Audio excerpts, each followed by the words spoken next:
Foi uma semana bem agitada, podemos dizer assim, onde a nossa fé foi provada, onde as nossas...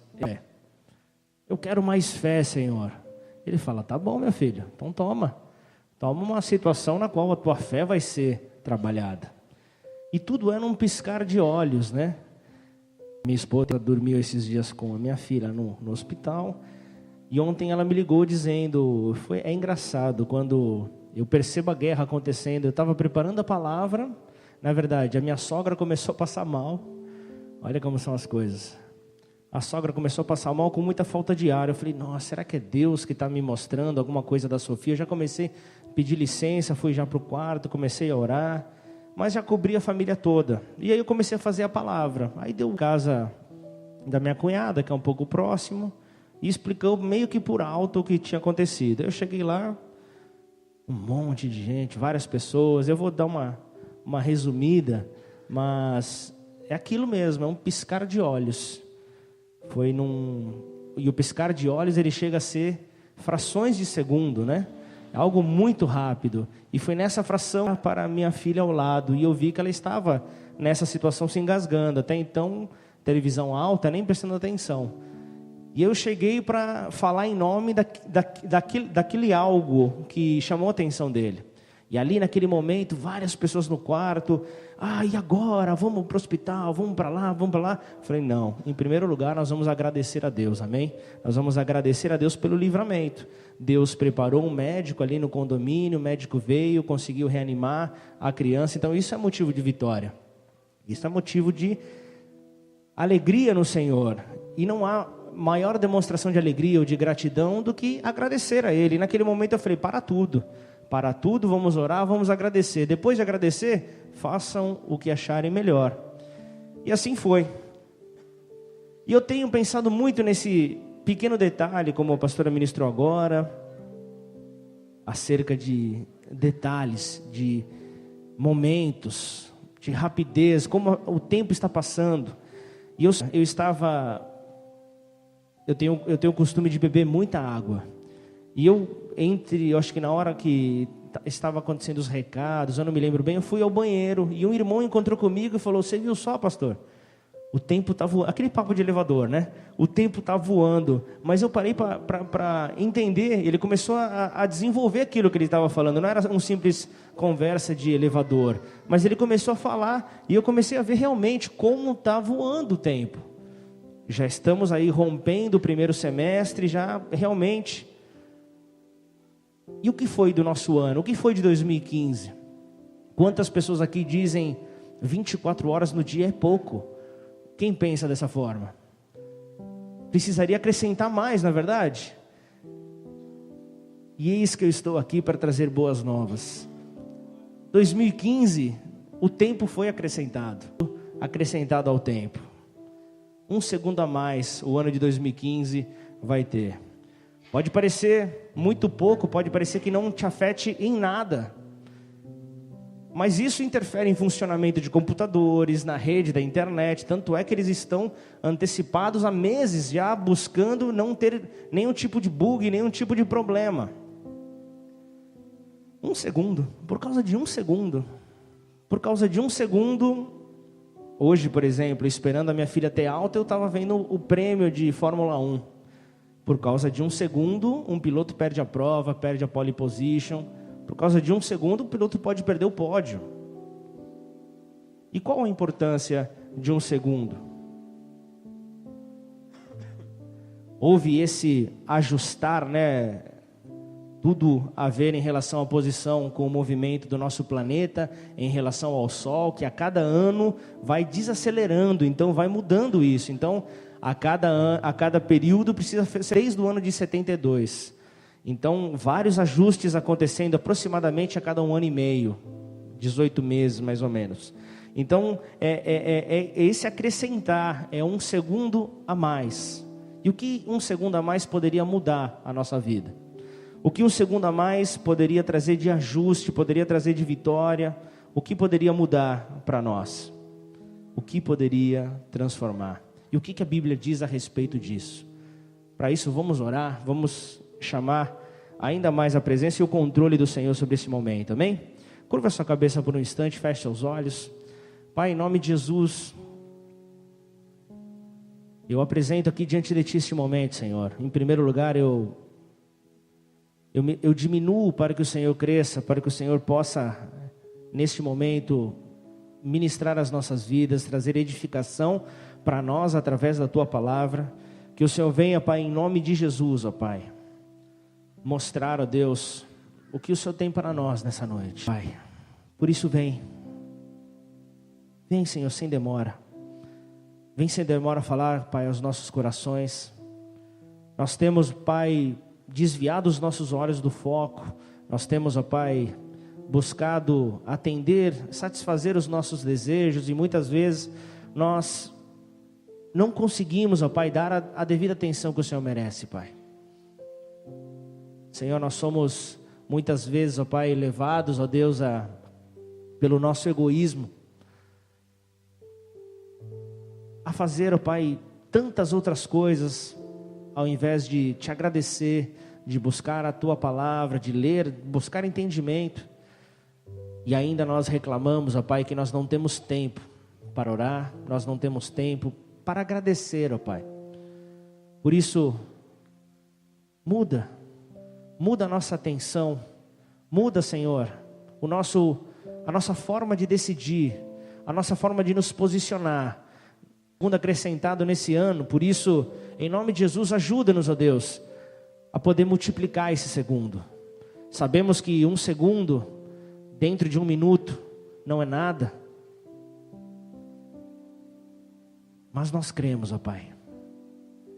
Nós cremos, ó Pai, que 1 segundo, para aquele que está com o Senhor, vale muito, Pai.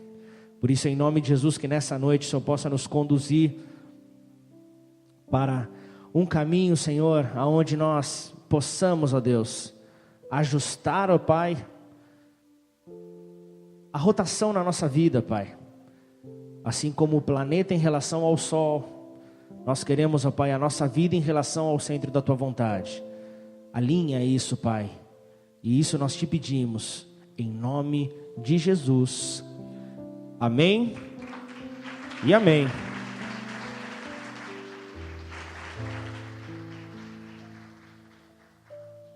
Um segundo, acerca do vale da decisão, amém? 1 segundo, aonde tudo pode mudar. Nós vemos o Jean sentado aqui com seu corte de cabelo perfeito, mas em 1 segundo tudo pode mudar. Eu posso jogar esse copo de água nele, e o cabelo acaba se desfazendo, penteado que durou horas, acaba se desfazendo, mas eu não vou fazer isso. Mas é 1 segundo. E nessa noite eu quero falar acerca de um texto que traz dos comportamentos mais questionáveis na Bíblia. Um texto mais estranho que a Bíblia traz.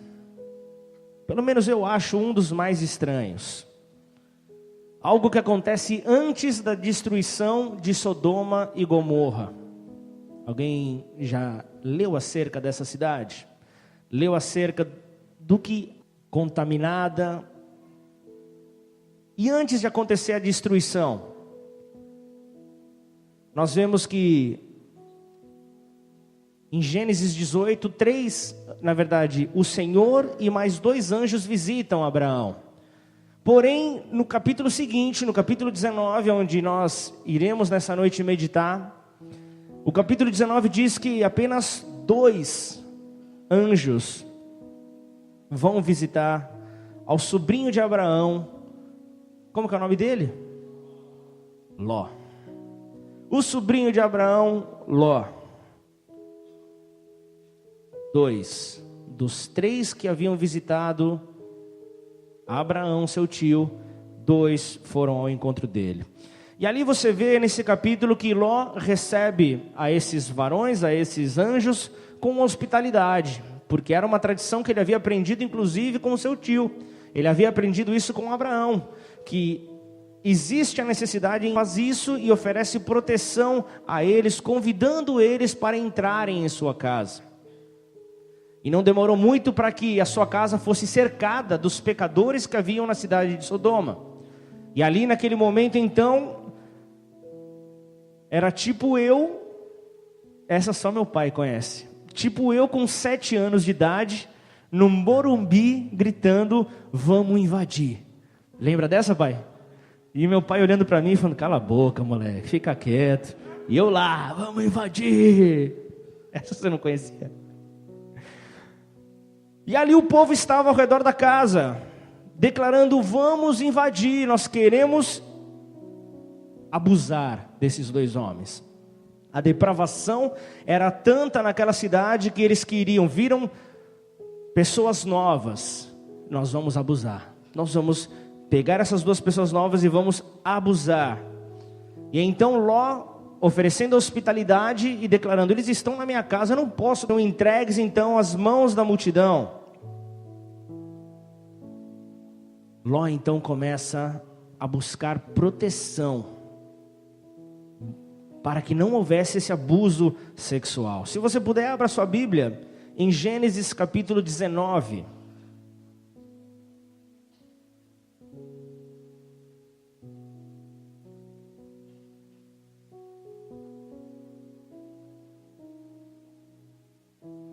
Gênesis 19, capítulo 4. Só para que você entenda um pouco do que estava acontecendo.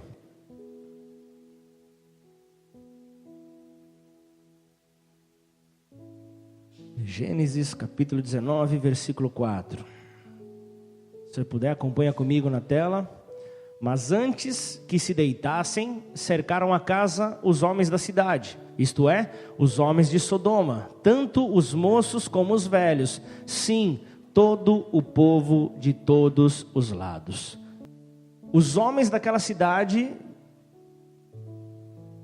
buscaram cercar aquela casa, e para que vocês entendessem o tamanho da depravação, a Bíblia não descreve que haviam mulheres ali, porque eles rejeitavam essas mulheres, porque eles já estavam depravados, estavam consumidos pela pornografia, pelo tudo aquilo que está por detrás do sexo. E então, esses homens foram ao encontro desses 2 anjos que eles viram entrar na casa de Ló.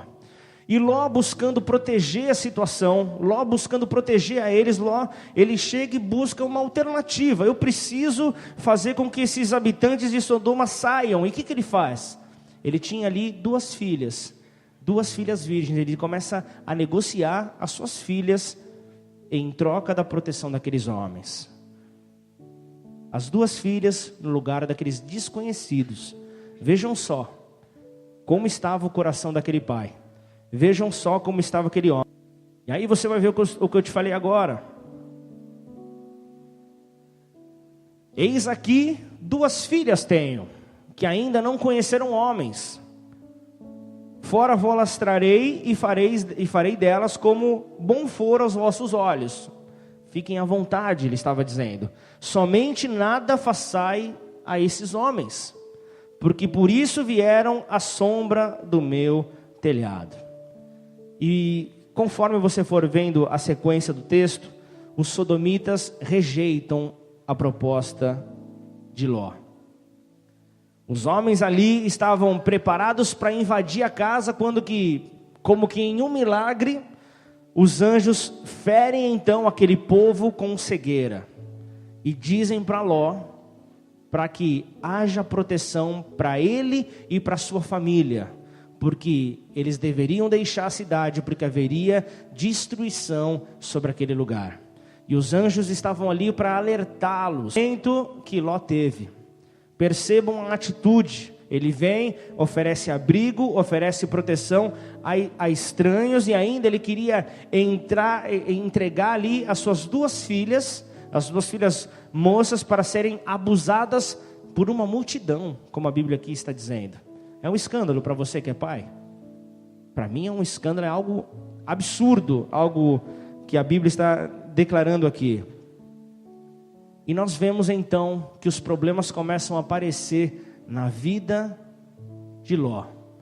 o mistério então começa. João Marcos, música de mistério. Nossa, que mistério, hein?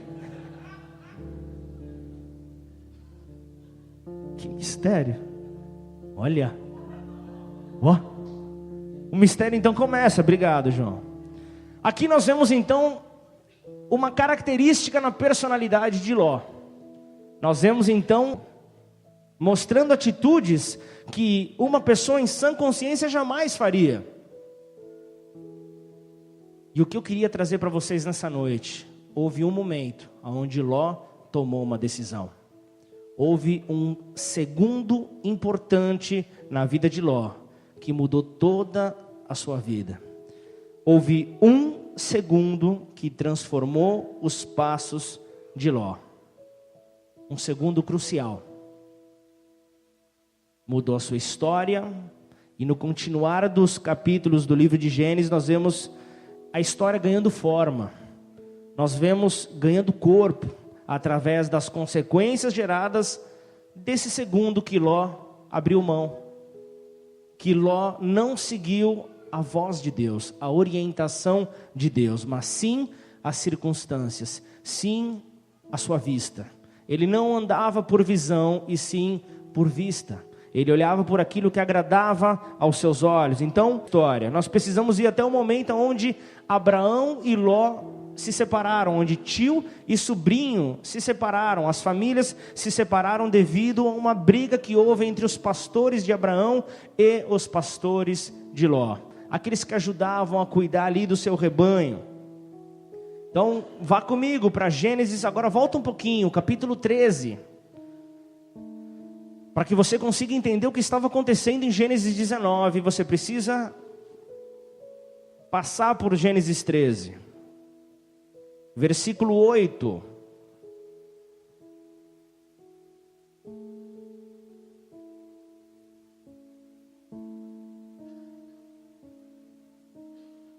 Gênesis 13, versículo 8 diz: Disse, pois, Abrão a Ló: Ora, não haja contenda entre mim e ti, e entre os meus pastores e os teus pastores, porque somos irmãos. Ou seja, da mesma família. Passa para o próximo. Porventura, partes de mim. Se tu escolheres a esquerda, irei para a direita. E se a direita escolheres, irei eu para a esquerda. Houve então uma oportunidade dada pelo seu tio Abrão. Abrão apresenta então uma alternativa para Ló. E entenda você que o Deus que estava na esquerda, ele pode também estar à direita. Tudo dependeria da forma como Ló se portasse, conforme Ló se movimentasse, conforme a decisão amparada por Deus. E entenda você que a decisão certa que ou Abraão ou Ló tomariam não é aquela que é apontada pelo misticismo. Vamos jogar ali a sorte, vamos ver para onde que vai. Mas é aquela que a fé do homem orienta. A decisão correta estava ali tomada por uma fé orientadora. E Abraão estava certo de que a promessa que Deus havia entregue a ele se apoiou nessa fé. Ló não caminhou da mesma forma que o seu tio. E Ló olhou para uma terra que ainda não havia sido destruída, mas que estava verde, campos bonitos. Ló olhou ali para umas terras agradáveis aos olhos. Ele não se interessou com os montes. Ele não se interessou aonde Deus estava. Ele se interessou aonde os seus olhos foram fisgados. Ele teve a opção de escolher a terra que quisesse. Então naquele momento foi o segundo crucial, o momento da tomada de decisão. É o momento onde ele poderia ir para a esquerda ou ir para a direita. Naquele momento então, Ló levanta os seus olhos. Coloca no versículo 10, por favor. Então Ló levantou os olhos e viu toda a planície do Jordão, que era toda bem regada, antes de haver o Senhor destruído Sodoma e Gomorra a Zoar. Ou seja, era uma terra agradável. vista aos olhos de um homem que não estava com a sua fé firmada no Senhor. E ele vai então e prepara suas tendas, ele arma as suas tendas. Versículo 12, coloca o 12 por favor, para vocês compreenderem.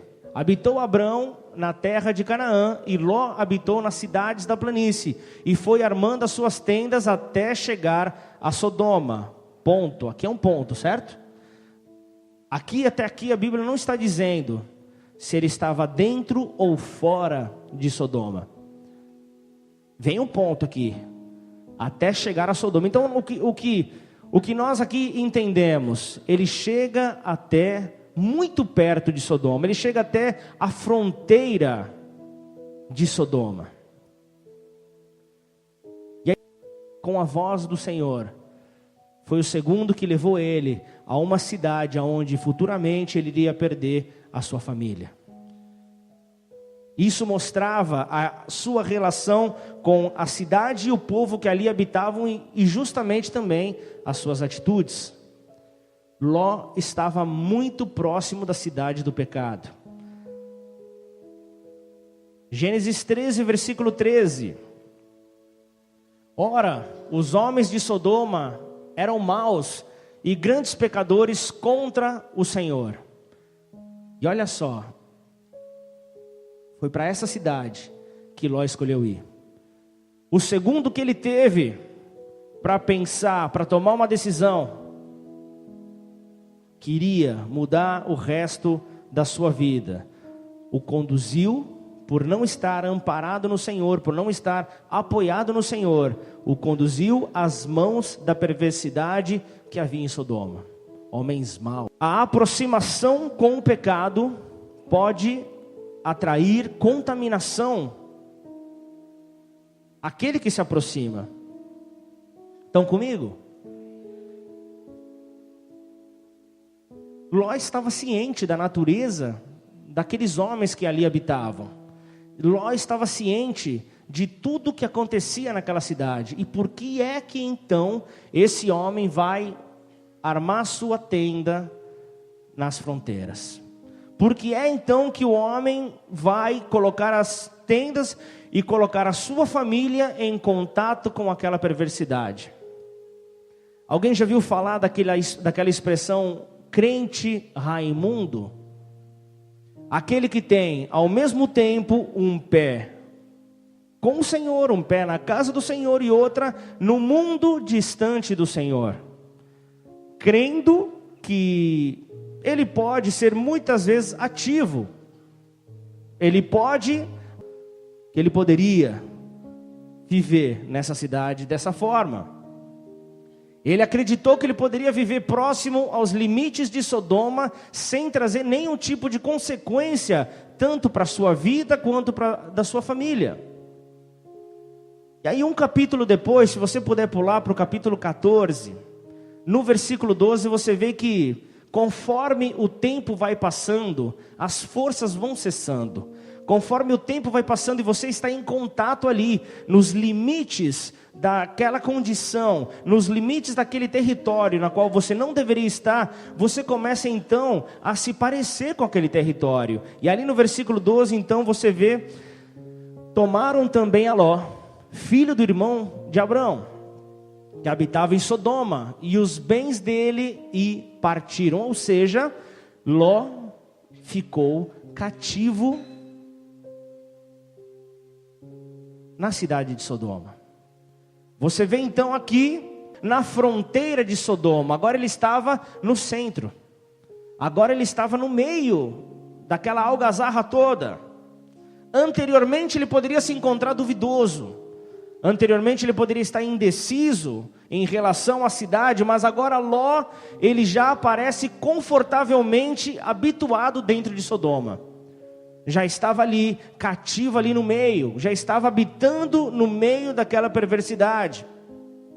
Agora, pensa comigo, eu pensei nisso, se Ló tivesse permanecido fiel, se Ló tivesse permanecido fiel a Deus, ele teria tido uma chance.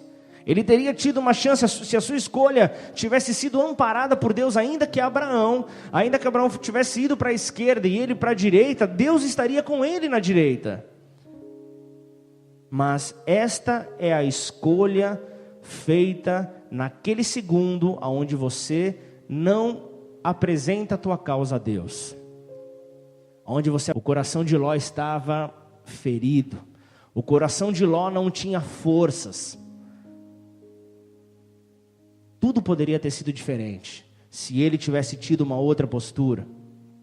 Entenda, assim como Abraão, homens fiéis, eles podem até perder, mas certamente vão recuperar tudo o que foi perdido, porque Deus está com ele. Deus está com aquele que é fiel. Deus caminha junto daquele que é fiel, ainda que a perda seja momentânea, vai vir a recuperação, vai vir novamente aquilo que lhe foi tomado. Então, finalmente chegamos ao capítulo 19. Finalmente chegamos, eu dei uma breve pincelada para que você entenda o homem que havia sido gerado, porque Ló tinha aquela ferida na sua alma. Gênesis 19, versículo 1. A continuação do final de 18. Ló assentado à porta de Sodoma, e vendo-os Ló, levantou-se ao seu encontro e inclinou o rosto à terra. Se você está com a sua Bíblia aí aberta, você vê que houve uma visitação do Senhor e 2 anjos a Abraão. Como eu comecei esse culto falando, agora você já está mais inteirado no assunto, já está mais inteirado na história, então você vai conseguir me acompanhar. E aqui você vê que há um detalhe: por que o Senhor não acompanhou aqueles 2 anjos? Os 2 anjos foram sozinhos. Porque o Senhor não poderia ter comunhão com Ló. O Senhor não poderia ter comunhão com Ló e com a sua família da mesma forma que teve com Abraão e Sara. Porque Ló havia se corrompido. E Deus não habita em meio ao pecado, amém? Deus não consegue misturar trevas com a luz.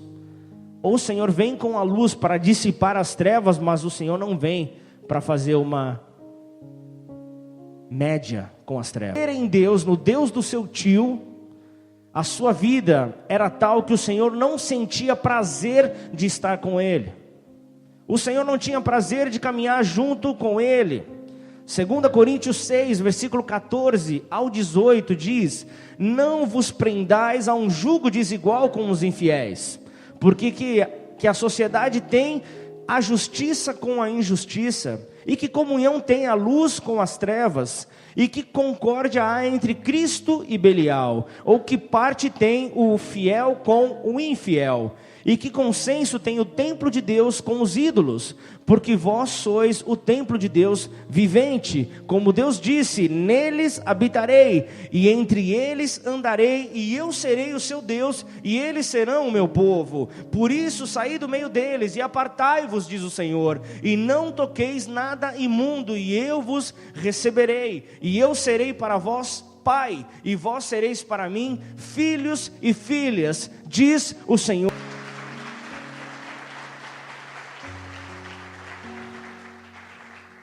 Ao contrário de Abraão, Ló não possuía uma tenda nem um altar para ali ter comunhão com o Senhor, para adorar ao Senhor, como era o costume daquela época.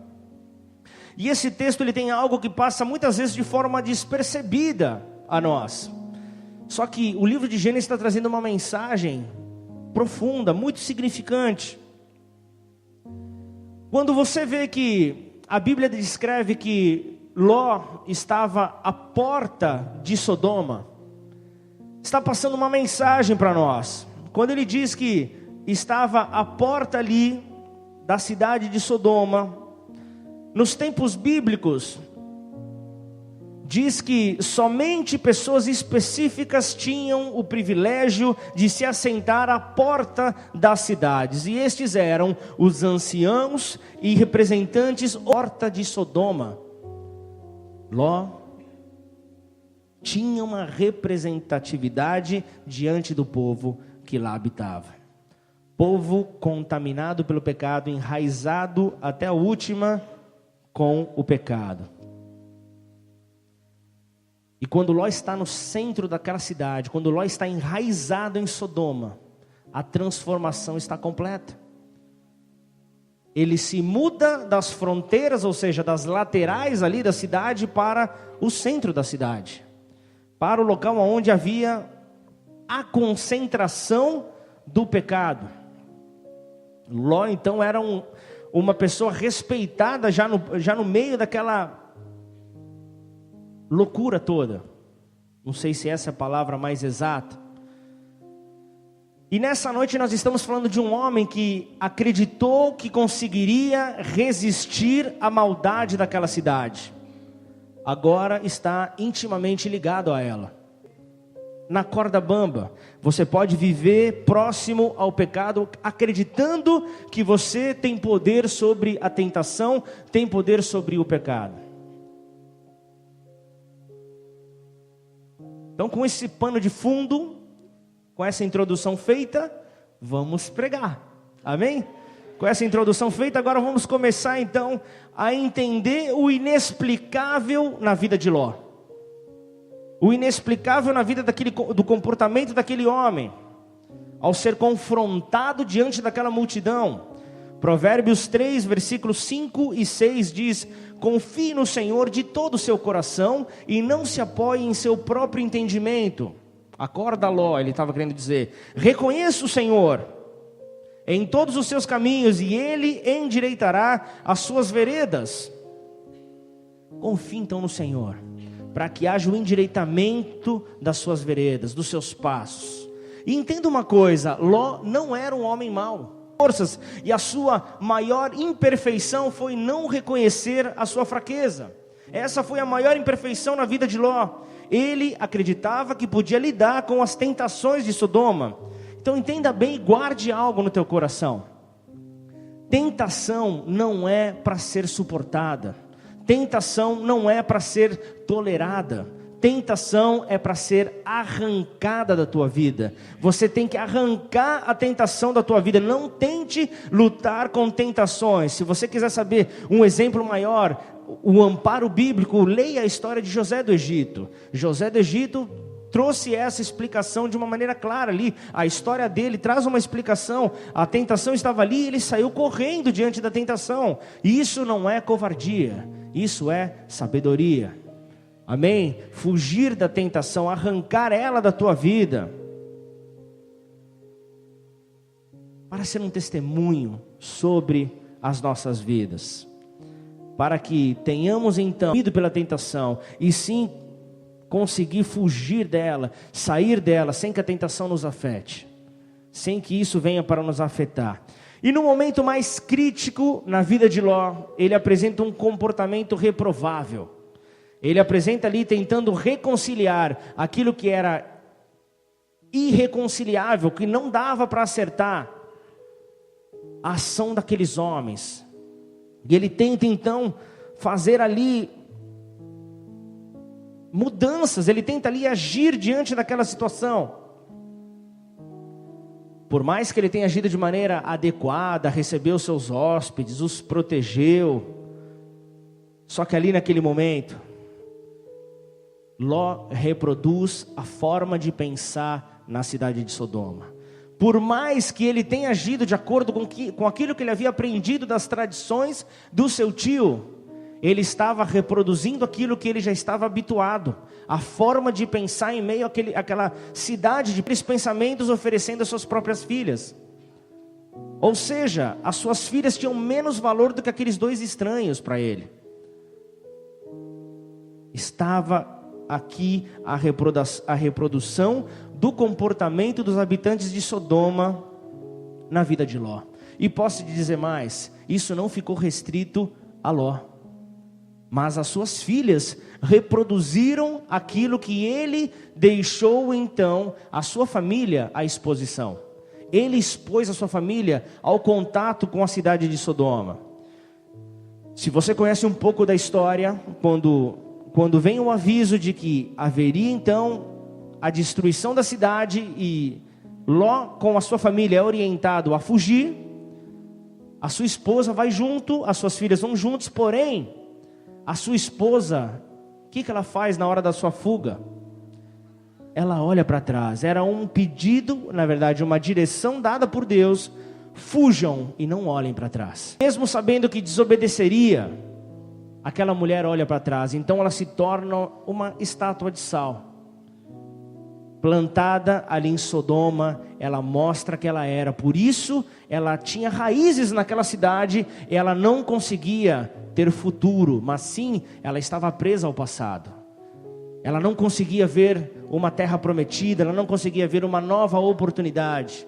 Ela apenas ficou lembrando do seu passado. E acompanhe comigo o versículo 26 de Gênesis 19,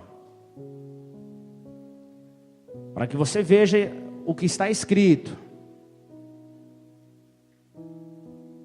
Foi o que eu acabei de passar acerca da atitude daquela mulher. Mas a mulher de Ló, que nem o nome é citada, olhou para trás e ficou convertida em uma estátua de sal. Sabe o que essa mulher representa aqui? Essa mulher representa aquela atitude que recebe o favor imerecido de Deus, a sua graça, a graça divina. E Deus diz: vá, siga em frente, tenha uma nova vida, esqueça, arranque o teu passado, aquela página do passado, arranque ela. Olhe para frente, veja o que eu tenho para você lá na frente. O que eu tenho para você lá na frente, nem olhos viram, nem ouvidos ouviram, e nem jamais subiu ao entendimento humano. Por isso, entenda isso, deixa o teu passado para trás. O que sujou as suas vestes, o que te contaminou, o que trouxe para você feridas na alma, deixa no passado. Mas aquela mulher não conseguiu. E aquela mulher então reproduziu algo que Ló, naquele segundo, mal pensado, tomou uma decisão errada. E a decisão errada repercutiu em toda a sua família. Essa é a responsabilidade de todo sacerdote, de todo. A chance de ser alguém egoísta, de que pensa somente em você. A tua atitude vai repercutir em consequências, sejam elas positivas ou negativas, para toda a sua família. E posso continuar dizendo o que aconteceu com as filhas de Ló? Vamos para o versículo 33. E olha só o que acontece aqui. Deram, pois, a seu pai vinho a beber naquela noite, e entrando a primogênita, deitou-se com seu pai. Vocês acharam que estava ruim a história? Pode piorar. Entrando a primogênita, deitou-se com seu pai, e não percebeu ele quando ela se deitou, nem quando ela se levantou. O que essa moça fez? A moça reproduziu o pensamento e o comportamento que havia em Sodoma. Culpa dela? Não. Culpa do pai. Culpa de Ló. Culpa de Ló, que armou a sua tenda nas fronteiras, tranquilamente, vivendo uma vida, domingo na igreja, a semana inteira no pecado. Mas eu consigo conduzir. Como eu já escutei algumas pessoas falando, o diabo, desculpa a palavra, o diabo é trouxa. Ele pensa que ele consegue me derrubar, mas eu estou no controle. São pessoas que eu tive que estender a mão, porque caíram e se atropelaram, se arrebentaram no chão. E aqui nós vemos nessa passagem que as filhas reproduzem algo que havia no próprio pai, a perversidade. E aqui vem o resultado então do uso do vinho. A Bíblia sempre mostra que traz consequências, é algo problemático, porque o vinho vem com a intenção de enganar, a bebida forte vem com a intenção de enganar, o vício vem com a intenção de enganar, vem com a intenção de encobrir a verdade. É uma falsa realidade. Salomão, o homem mais sábio que a Bíblia descreve, diz que não haveria a possibilidade de um bêbado ser alguém sábio. Não haveria possibilidade de alguém que consumia descontroladamente a bebida. Ele diz que não há discernimento em pessoas viciadas. E se você for pensar, não há incesto. O que aconteceu aqui com as filhas de Ló e o seu pai? Não há incesto que se auto-justifique e que se transforme em santidade. Ali o pecado já tinha enraizado, já havia espalhado na sua família. Tudo isso porque Ló escolheu o lado que agradava os seus desejos. Aquele segundo que mudou a vida de Ló, aquele segundo que atrapalhou a vida da sua família. Sobre duas condições ao mesmo tempo. Pensou que poderia viver quente e poderia viver frio. Pensou que poderia viver vivo e ao mesmo tempo morto. Este é um ensinamento que a Bíblia traz sobre a vida de Ló. Nós devemos ter a consciência da influência que o mundo ao nosso redor pode ter sobre nós. E se nós não estivermos amparados com o Senhor, ouvindo a voz do Senhor, nós estamos fadados a ser afetados por essa contaminação. Ló se aproximou demais de um mundo sem o amor de Deus. Ló se aproximou demais de um mundo de perversidade. Ló se aproximou demais de um mundo de vícios. Só que ele teve chance de escolher, não escolheu. Isso se chama livre-arbítrio. O Senhor confere a cada um de nós a opção de escolher. Você quer ir para dentro da casa do Senhor ou você quer ir para fora? Escolha. A decisão, ela é nossa. Cada um pode fazer a sua. Há um segundo onde você pensa, o que eu posso fazer? E então, a vida passa como num piscar de olhos. E aí você olha e diz, o que eu fiz na minha vida? Quando Deus disse, você pode ir para a direita, você pode ir para a esquerda, você escolhe o caminho. E o teu foco perdido, muitas vezes traz consequências. E hoje nesse piscar de olhos você olha e diz, e a minha vida? O que eu fiz dela? O tempo foi passando, e os meus filhos, e a minha esposa, o meu marido, os meus filhos, e diz, esta é a confiança que temos ao nos aproximarmos de Deus. Se pedirmos alguma coisa de acordo com a vontade de Deus, Ele nos ouvirá. Posso dizer algo? O Espírito Santo de Deus, Ele é especialista em orar por nós. O Espírito Santo de Deus, Ele é especialista em interceder pelas nossas vidas. Quando nós oramos com fé, a Bíblia é clara que ia dizer, quando nós oramos com fé, Ele nos ouve. Porque esta é a vontade de Deus, que nós andemos por fé. Andemos por meio de fé. A cada passo que nós dermos, nós temos que entender, existe alguém que libera o trânsito para nós. E não é a Transerp, é o próprio Deus. É o Senhor que abre o caminho para nós. É o Senhor que abre, se andarmos por fé. Se andarmos por fé, nós cumprimos. Ensina que nós devemos rejeitar os elementos que esse mundo oferece para nós. Nós vemos que os dias estão sendo encurtados. Nós vemos que a fé de muitos está sendo abalada. Nós precisamos nos posicionar. Por isso esse tempo de guerra é chegado. Por isso o tempo onde a igreja tem que se posicionar como igreja é chegado. É o tempo de fazermos a diferença. É o tempo da igreja mostrar a sua força. E ela só mostra a sua força quando ela está unida e com o general tocando o exército.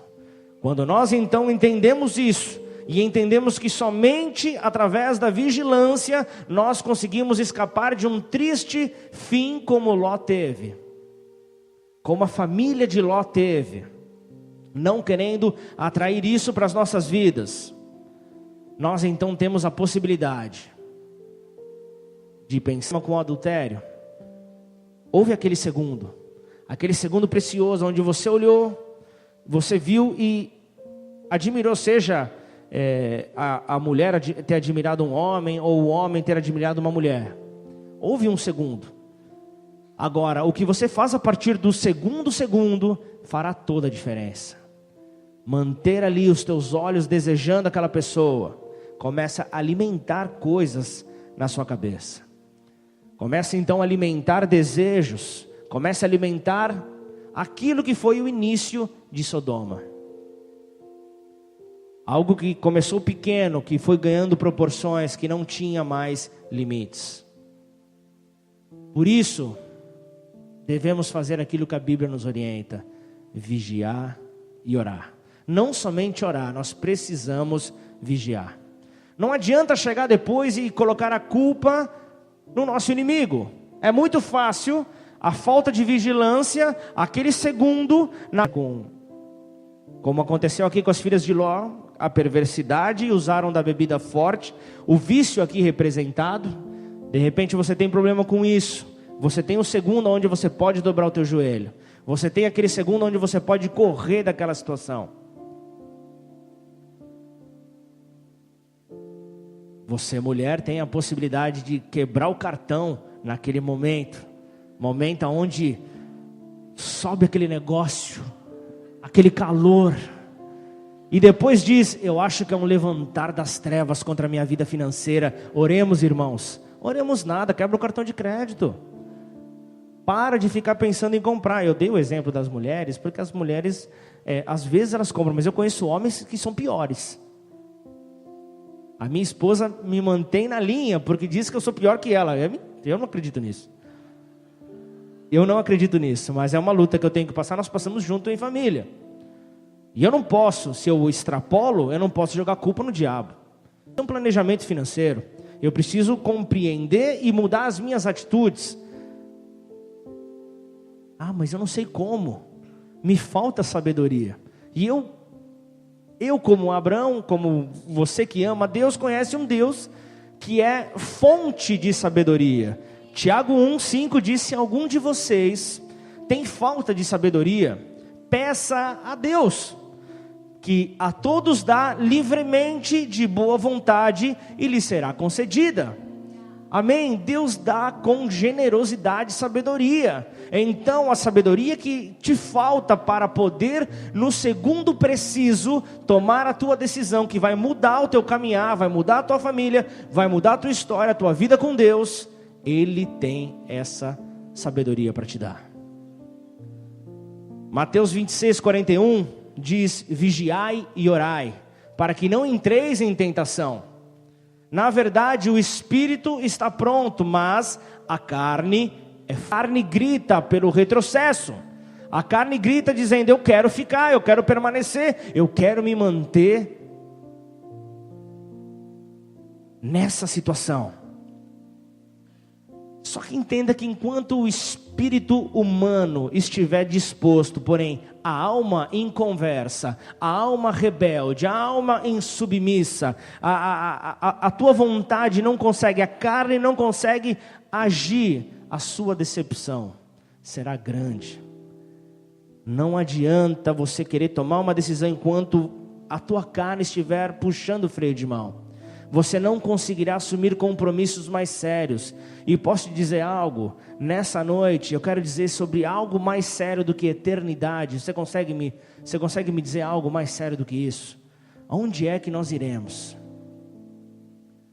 Para onde é que nós iremos quando Deus chegar e dizer: Tiago, acabou, vem? A vida do ser humano, essa é a grande questão que faz com que muitas seitas a cada dia sejam iniciadas, para tentar trazer uma resposta dessa pergunta. E para concluir, eu quero te levar a pensar algo mais além, algo que um profeta na Bíblia compartilhou algo que depois você vê em Apocalipse sendo declarado novamente. Abra por último a tua Bíblia em Joel capítulo 3. Agora eu quero ver quem vai no Mergulhando na Palavra. Se não consegue abrir, vai no índice e vamos que vamos. Joel 3, versículo 14. Se não faz cara de espiritual, olha para o telão e vamos que vamos.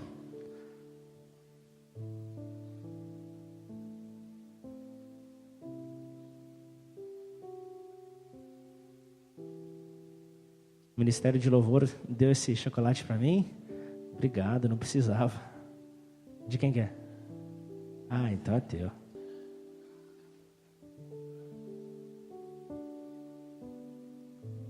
Cadeira, né? O chocolate. O chocolate está liberado, né? Joel 3, versículo 14. Vamos ler até o 17.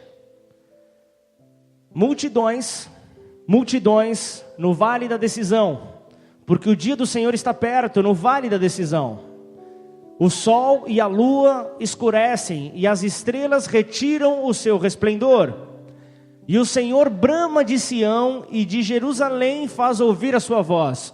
Os céus e a terra tremem, mas o Senhor é o refúgio do seu povo, e a fortaleza dos filhos de Israel. Para concluir: assim vos sabereis que eu sou o Senhor, o vosso Deus, que habito em Sião, o meu santo monte. Jerusalém será santa, e estranhos não mais passarão. Exaltado, Senhor.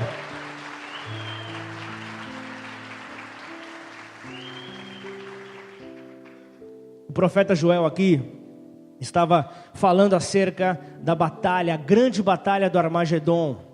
Aquilo que acontecerá no fim dos tempos, aonde a decisão que você tomar nos seus dias atuais mostrará qual será a sua posição nessa batalha. Ali se decidirá muita coisa. Será o destino de Satanás, será o destino do anticristo, será o destino do falso profeta. Não vou entrar em maiores detalhes. Mergulhando na palavra, passa o módulo inteiro falando acerca disso, até por causa do horário. Mas aqui também será falado acerca do novo governo mundial. Nesse período do Armagedon falará acerca do fim das promessas, das profecias escritas. Falará também acerca do governo da igreja e da glória de Israel. Lida do Senhor. Aqui é o resultado que você vai ver em Apocalipse 6, ele cita aqui. Você vê acerca das taças derramadas sobre a terra. E você vê ali no versículo no versículo 15, eu acho. 14 e 15. O sol e a lua escurecerão. Fala aqui dos astros e as estrelas já não brilharão. A profecia aqui sendo declarada, abrindo então sol e lua, abrindo o juízo de Deus sobre a terra, o juízo de Deus sobre a eternidade. Aqui vem então o resultado dessas taças derramadas sobre a terra, sol e lua, preparando o caminho na qual a decisão que tomarmos fará toda a diferença. Para onde é que nós iremos? Então aqui o livro de posse da terra será dada ao noivo, a Jesus, quando ele vier então. Aqueles que são independentes, aqueles que escolhem andar como Ló andou, essa nova filosofia que tem nos dias de hoje, entenda, se você está aqui entre nós, você pode ficar, porque Deus vem para resgatar sua noiva. Deus não vem para resgatar os filósofos independentes, Deus vem para resgatar uma noiva santa e imaculada. É isso que Ele vem então para resgatar, em nome de Jesus.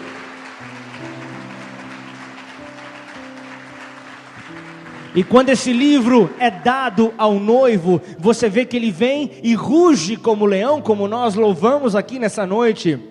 como o leão da tribo de Judá. Apocalipse 5:5 diz acerca disso. Então você vê que na sua primeira vinda, você vê que ele vem então como um cordeiro. Ele vem então como um cordeiro que João descreve: este é o cordeiro que tira o pecado do mundo. Ele é o cordeiro. Ele vem então primeiramente como um cordeiro, e agora no Armagedon, no tempo final, ele se vestirá tudo aquilo que está na frente. O leão de Judá virá então para resgatar essa noiva transformada, em nome de Jesus. A parte de Israel, ou seja, o seu remanescente, estará no deserto escondido por Deus, e o resto da cidade passará então pela espada, virá então, e eu creio que a igreja será arrancada, aqueles que permanecerem fiéis serão arrancados dessa situação,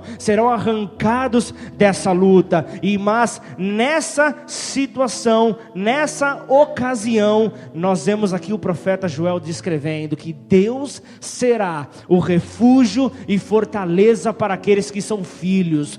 Deus será refúgio e fortaleza para os filhos de Israel. Então entenda que o refúgio, ele vem para representar a compaixão de Deus, e a fortaleza vem para representar o conforto que Deus oferece com ele. Tem com o Senhor, assim Ele fará contigo, se você permanecer fiel a Ele, amém? E o melhor de tudo, depois que o Senhor Jesus pisar ali no Monte das Oliveiras, brotará ali uma fonte ali, no local ali, como no templo de Ezequiel, brotará ali uma fonte. Ele será a fonte. Você precisará buscar qualquer coisa, Ele será a fonte, não haverá outro lugar para buscar. O noivo vem então para oferecer, e assim nós poderemos salmodiar os Salmos 46. Coloca ali, por favor, Salmos 46. Esse sim poderá ser cantado sobre toda a terra, amém? Deus é o nosso refúgio. Vamos ler todo mundo junto, em nome de Jesus. Deus é o nosso refúgio e fortaleza, socorro bem presente na angústia. Pelo que não temeremos, ainda que a terra se mude, e ainda que os montes se protejam para o meio que os montes se abalem pela sua braveza. Há um rio cujas correntes alegram a cidade de Deus, o lugar santo das moradas do Altíssimo. Deus está no meio dela, não será abalada. Deus ajudará desde o raiar da alva. Bramam nações, reinos se abalam, Ele levanta a sua voz e a terra se derrete. O Senhor dos exércitos está conosco, o Deus de Jacó é o nosso refúgio, em nome de Jesus. Vinde e contemplai as obras do Senhor, as desolações que tem feito na terra. Venham, e Ele faz cessar as guerras até os confins da terra, quebra o arco e corta a lança, queima os carros no fogo. Aquietai-vos e sabei, eu sou Deus, sou exaltado entre as nações, sou exaltado na terra, o nosso refúgio, amém? Celebre ao nome do Deus que traz para nós a vitória. Por mais que você busque, por mais que você busque aquilo que agrada os teus olhos, por mais que você busque aquilo que gera prazer momentâneo para você, você vai perceber em determinado momento que você está correndo atrás de nada que gera raiz, nada que gera poder de Deus. Portanto, em nome de Jesus, Senhor, nessa noite eu te peço, fala profundamente ao coração do teu povo, Pai, as renúncias que precisam ser realizadas, ó Pai. Só o Senhor conhece, Pai, a luta que cada um enfrenta, só o Senhor conhece. Nenhum se apresente nesse momento depois desta mensagem, que nenhum venha se apresentar como, após a oportunidade que Ló teve, se apresentar como alguém que foi prejudicado, alguém que traíram, mas que haja arrependimento, Pai. Que haja compreensão, Senhor. Que em uma decisão errada pode atrair muita consequência. Uma simples atitude, por mais que o teu povo esteja no vale da decisão, aonde anjos de um lado dizem vem, e demônios do outro lado puxam, para que essas pessoas se rendam ao poder das trevas. Por isso nessa noite, Senhor, posiciona-nos, ó Deus, como aqueles que são a descendência de Abraão. Posiciona-nos, ó Deus, como aqueles que olham para Ti no momento do vale da decisão. E por estarem, ó Pai, com fé, clamando ao Senhor, o Senhor vem e responde, e o Senhor traz a direção para o Teu povo. Por isso, em nome de Jesus, que possamos então encontrar, ó Pai, o caminho que o Senhor tem para nós.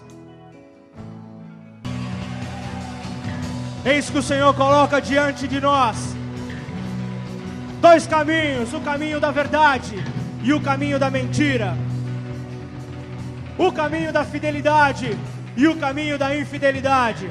Eis que o Senhor coloca a oportunidade daqueles que desejam se destacar, daqueles que desejam demonstrar que o senhorio do Senhor Jesus, a majestade do Senhor Jesus, conduz os seus passos, conduz a sua vida. E então dias maus virão, e então ameaças virão. Então você poderá se sentir como naquela casa onde Ló estava, se sentindo ameaçado, se sentindo até mesmo atacado, onde o povo estava desejando então entrar e tomar ali a sua santidade para com Deus. Ló mantendo ali a hospitalidade, a cordialidade, mas Ló demonstrou ali ser alguém fraco. Nesta noite o Senhor olha para homens e mulheres, nesta noite o Senhor olha para aqueles que desejam ser instrumentos do Senhor nessa terra, aonde virão com ideologias, virão com filosofias, virão com falsos ensinamentos, mas aqueles que permanecerem fiéis, aqueles que permanecerem firmes à palavra do Senhor, serão aqueles que encontrarão o refúgio, serão aqueles que encontrarão a fortaleza